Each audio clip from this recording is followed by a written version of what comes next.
இன்று ஏப்ரல் 1, 2025. உடனே அம்மனிதர் நலமடைந்தார்.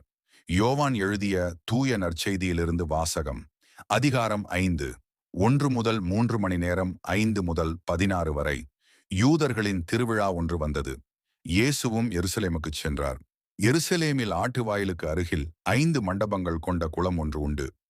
எபிரேய மொழியில் பெத்சதா என்பது அதன் பெயர். இம்மண்டபங்களில் உடல் நலமற்றோர், பார்வையற்றோர், கால் ஊனமுற்றோர், முடக்கு வாதமுற்றோர் ஆகியோர் திரளாய்ப்படுத்திக் கிடப்பர்.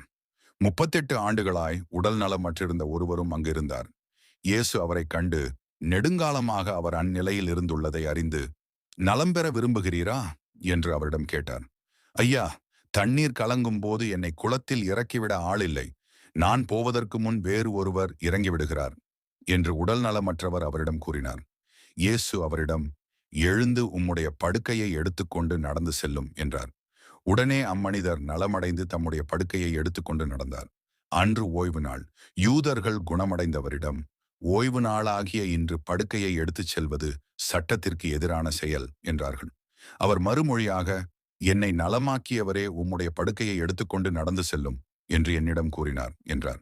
படுக்கையை எடுத்துக்கொண்டு நடந்து செல்லும் என்று உம்மிடம் கூறியவர் யார் என்று அவர்கள் கேட்டார்கள். ஆனால் நலமடைந்தவருக்கு அவர் யார் எனத் தெரியவில்லை. ஏனெனில் அவ்விடத்தில் மக்கள் கூட்டமாய் இருந்ததால் இயேசு அங்கிருந்து நழுவிப் போய்விட்டார்.